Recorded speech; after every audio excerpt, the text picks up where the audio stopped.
see that it says record now. Oh, yes. I gotta just remember to keep looking at the camera. And I suppose if we're...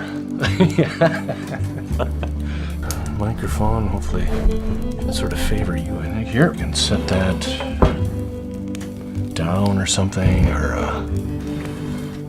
off.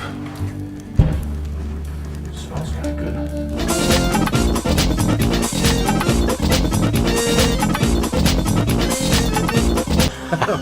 All right. I'll go. All right. Sir. Well, welcome to the first ever, I guess we could say, film version, Cabin Country. I'm Bjorn Lloydstad. And I'm Fudd Klugman. Fudd Klugman here with the pouring of the coffee. Yes, Precious indeed. little gets done on Cabin Country without That's right. steaming mug, which, Cheers. cheers, sir. All right. We had talked about the wonders of going through some of gifts given years back. I'm excited. I can't wait to see what's in there. The old treasure troves of tackle boxes past. Now, what looks here to possibly be just a toolbox, and I think that might have been it. This was given to me by my neighbor Ken, sort of my surrogate grandfather back in the day. Lived kitty corner from us. He bequeathed to me a 16-gauge shotgun, a 22 long rifle, which I at one point used to attempt hunting woodcock. Right. Went about as well as you might expect. It's fun to imagine that, though. Oh, it was interesting. But that, along with a Windsor McGill fly fishing rod, bamboo fly fishing rod, a couple of reels. I'm not gonna lie, Fudd, I tried selling them. Oh my gosh. On a couple of the online sources, and got a warm round of indifference from the people out there in cabin country land, and that's all right. But yeah, vintage bamboo rod, and then a couple of fishing rods, and this came by way of my neighbor Kenny. Good guy, avid fisherman, grew up fishing sort of the La Crosse, Alaska region of Wisconsin. He called it coulee country. What I might have called a wetland, they'd refer to as the coulees. And he bequeathed to me this fabulous box full of fun. Now, this has been pirated, I will admit, and a lot of it ended up in this, which was my dad's toolbox. I was given, as a young man, a plastic toolbox that floated, had a plastic latch, and it was perfect for heating up in the boat, and I'm not seeing anything that would have melted in that particular toolbox, but I know there's a gem in here. Now, what you're holding there, Oh my gosh, look at this. is a vintage rubber frog.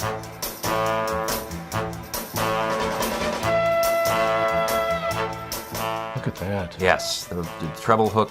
It's got the weed guards on the treble, Look at that. Holy smokes. and yeah, I can't lie. Don, can you zoom up? That's- oh, no, that's- you can't. that's it. Is Don. Don at the sound or Don, at the are- camera?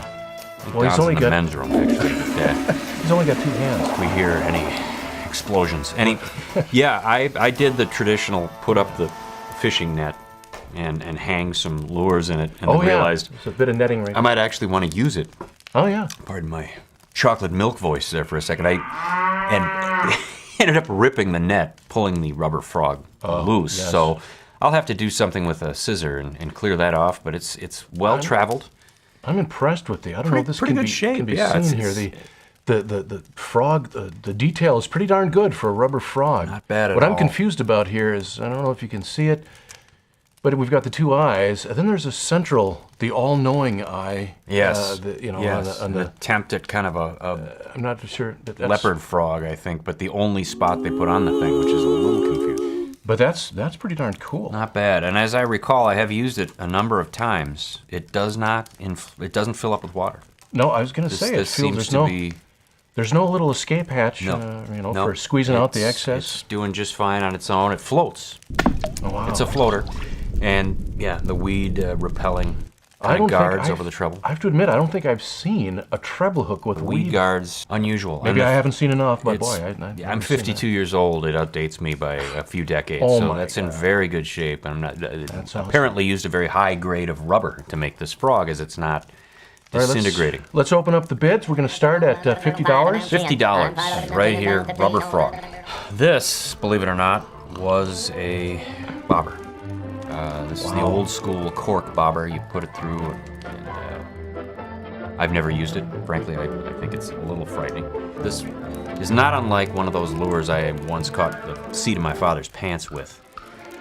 Standing in the boat, I decided to go for the power cast and heard a nice war whoop. Hey and there. realized I had a pair of polyester slacks. Yes, indeed. I think this leader's seen better days. That might be hitting the trash can. Yeah, they curl up, and it's kind of a pain in the butt. They do make it more stiffer now. So They do. And here we also have some of the wonderful things I would have gotten as a kid. $5.95 gets you about 36 of these. These are all different types of spinner baits with nothing really on them. Ohio quality. It's come back. It's fighting to stay with us. But yeah, I'd get about 30 of these. Wow. Just shiny little steel with a tiny little piece of plastic and the treble hook that's fit for probably crappies. Beat up old rubbery. I don't even know what we call this, Bud. You tell me. It's a popper. You know, it's like It's a popper. It's a pretty big popper. Good size popper. Single hook, crooked again. Oh wow. Well, I've seen better days. UGLY. Absolutely. The rubber is fighting us. This is, I was describing earlier on one of our shows. This is sort of the Lazy Ike, Lazy Daisy kind of thing. Right. It looks sort of like a thick colored pencil, but it's, orange, black. It does this kind of funky wobble pattern through the water. Now, courtesy our good friends at Montgomery Ward's, Hey, for 39 cents. look at that. Still in the plastic Still container. in the plastic, a black and white Daredevil, faux Daredevil. It doesn't have the little devil head on it. It's a knockoff. It's a knockoff, but I bet it would work. This would have been one of those where, had we had the opportunity, this last trip up to the Gull River, this may have hit the water. Toss, yeah. Now we get to the kind of interesting olden times, ladies and gentlemen. Here we go. The Hawaiian Wiggler. I don't know if you can see that or if my big All mitts right. are in the way here, but this was a Hawaiian Wiggler. Look at that. Again, the rubber skirt is in pretty tough shape, but I remind you that this Wiggler, with the sort of red and green and gold, one big eyeball on it on both sides. Awesome.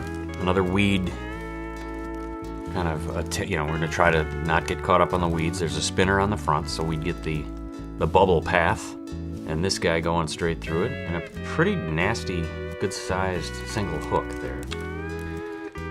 I never used a Hawaiian Wiggler. I don't think I have either. I've used plenty of hula poppers. Hula poppers. Well, I think we may be getting there at some point here soon, too. But look at this. This thing looks like some kind of old jackknife that was converted into a... Yeah, again with the slightly non-functioning weed protection. Again, a very good-sized hook. Just sort of a straight-up silver spoon. And it looks like my neighbor Ken had not only, you could put it on your leader here to have it going this way, but then he'd attach a second hook or possibly leaders back here. And of course this skirt is going to get a lot done. Wow. I don't know. Well, that's... Jute, made out of- possibly. Sissel, I have no idea. Spoon jig affair.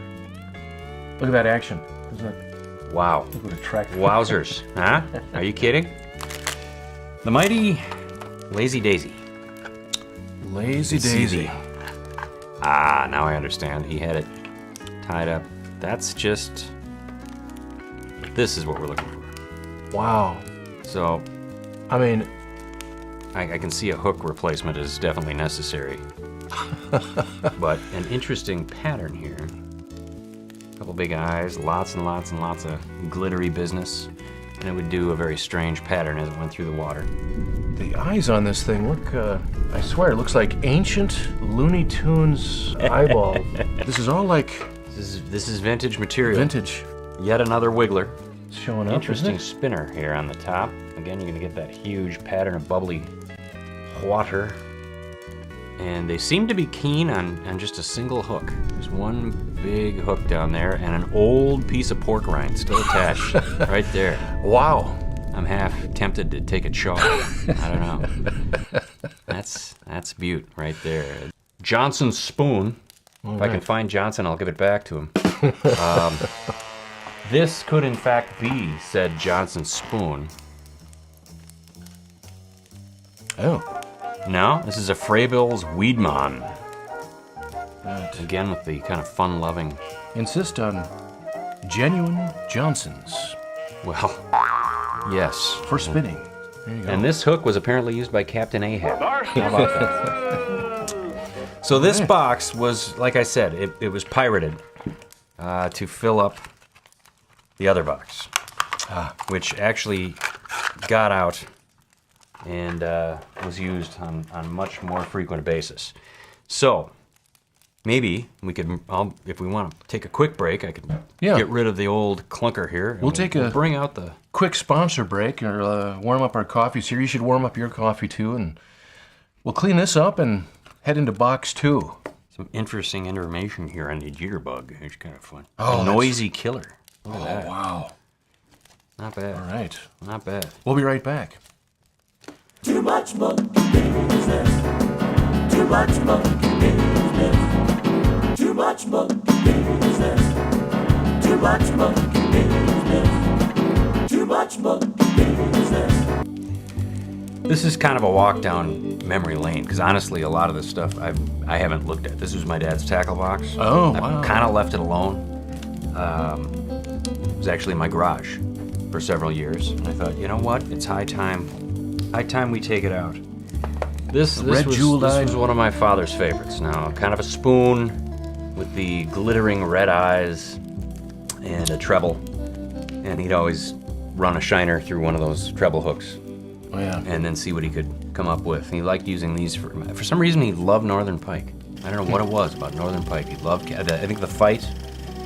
And the lake we ended up on, Daggett Lake, on the Cross Lake chain. There were some pretty good sized northern pike there. They fought hard. He didn't mind cleaning them, unless of course it was the 5-pounder my mom caught, in which case he'd accidentally lose it and throw it back. And Richard, I can't believe it. here we go. Now, if we had the buckskin tail that was on this right here is a MEPS number 4. MEPS number 4 spinnerbait. This was what, and I'm not gonna lie to you, Fudd, I don't understand why we've got the red plastic over maybe it's just another attractant. I don't know. Fish might see it and say, hey, look at that, something red. I should bite on that. This was what first netted me about a 3-pound northern pike. Oh, that's the one. And yeah, from that point on, I was in. Okay, we can do this. This is good. And this is vintage. This is good old-fashioned fish soap. It'll take the smell of you off your hands. So you put this in the water, wash your hands with it, and then you can bait up your hooks. May I take a... Please do. Have a bite if you'd like. Feel free to. Perhaps you'd like to use the knife and carve a... Oh, well, yeah, maybe. I can flavor my coffee with it a bit here. We had one of these in the boat. We never caught anything big enough to weigh, actually, and we figured it didn't really work all that well anyway. The fish always seemed to jump right off. That's a pretty small delier. Yeah. I'm going to take a closer look at one of these. Please do. Brooks Baits. The Expert Bait Company. Bayfield Spoon from Minneapolis, Minnesota. Here you go. Look at the shine on that, huh? Good Lord, and that hook. You're going to get something fairly good. It's funny, there's a hook on the mouth here, and, well, there's a... It's going funny, backwards. the leader is up here. Yeah. It's going backwards. But I'm sure most fish don't stop to analyze. Hey, wait a minute. Here's something interesting. You've got another daredevil, but it's only got a price sticker. There you go, like... Wow, nothing attracts some of the bigger rough fish like a price tag. Yeah, you want that placed just right, Delicious. too. So Northern will see that. He'll see the price on that and go, that is outrageous. Outstanding. I'm going after that. Okay. A frog jitterbug. All right. Ooh, that's a nice... The spoon up front to kind of create the wobble, and it even says, pressed right into the metal here, Jitterbug, manufactured by Fred Arbogast from Akron, Ohio. Fred Arbogast. Rubber City. Right there, yeah. Piece of history here. My dad always swore by daredevils. And this is a weedless daredevil. And this is the real deal. It's got the little devil head up on the top, which always kind of freaked me out as a kid. I was like, that's bad. I don't. That's devil. But little skirt on it, feathered skirts, and then the weed preventer here from getting the hook. Now I know your grandpa and your dad both talked about taking an emery board out and sharpening the hooks. I never once saw my dad do that, and that might explain why he didn't always catch his limit. But this is interesting. I don't know what's happened here, but the finish is it's hung on to pieces of other lures, and part of it's scraped off here. So it's almost like the finish got kind of melted down, or something goofy happened. But a weedless daredevil, you don't see a lot of those. No. Feathered weedless daredevil. Have you tried the Eppinger feathered weedless daredevil? And my dad did. And he loved it. On the inside it says for bass. For muskellunge, pickerel, trout, for bass. Everything. For pike. All your large fish. Wow. This thing will Anything. make it happen. A couple more of these sort of off-brand daredevils. This one came from Montgomery Ward's and cost my dad 39 cents. This would be your black and white. Here we have the forest green.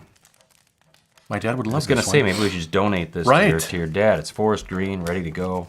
Big treble. Never been out of the package. Neither of these have ever left their packaging. These were purchased in the 70s. Wow. So that's old school right there.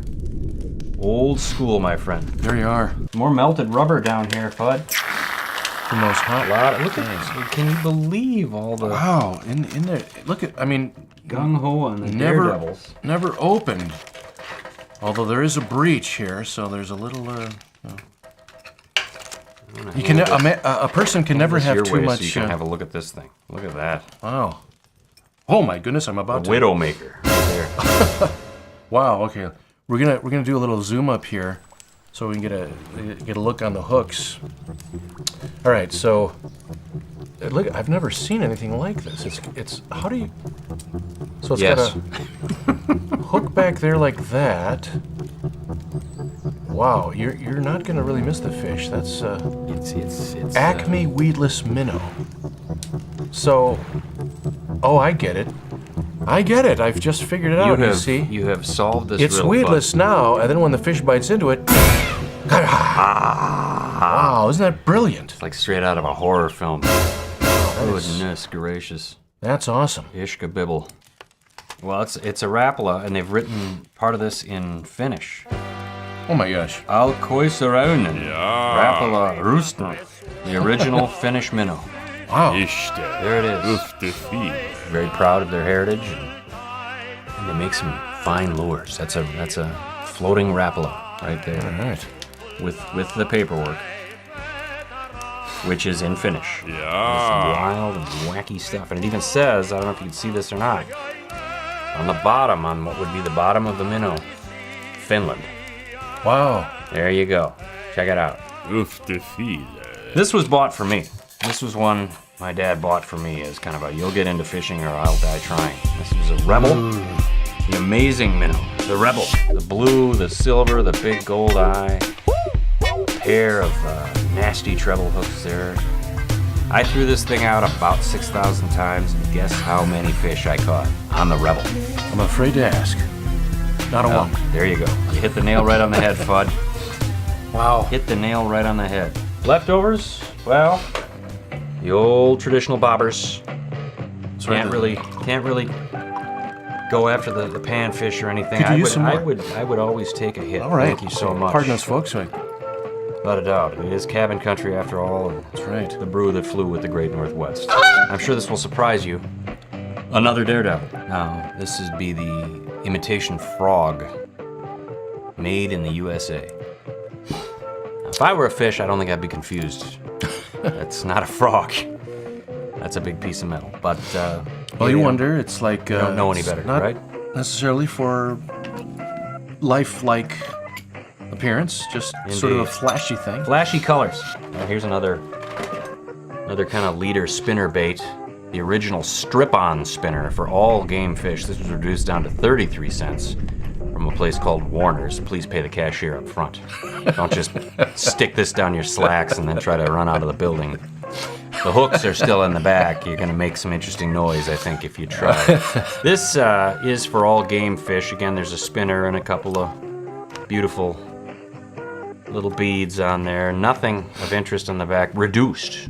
And tip of the cap to my father. Anything reduced is always good. Oh, look at that. Here we go. All right. So your dad you can inflate worms. He's a junkie. No, yeah. Whoa. Sorry, Dad. I'm kidding. You know I'm kidding. Yeah, this was something he loved to fiddle around with. I thought it seemed incredibly cruel. I was kind of frightened. Why are you doing that to a living thing? But yeah, he'd put, if this were a night crawler, he'd stick it on in there and inflate that night crawler. Yeah. And then throw it out, and so the fish would see a floating worm. A floating worm. A couple of these tiny bobbers. These bring me back. That was the intro to fishing for Bjorn Lloydstad. Was bobbers, little hooks, and a worm, or corn. That's all you need. Corn niblets, and I just stand there with my little Zebco. Corn niblets. Wow. I got another sunfish. Wow. I do recall at one point hooking into an eastern box turtle. And one of the first times I think I heard my dad swear. Oof, defeat. He did not want to take that turtle off.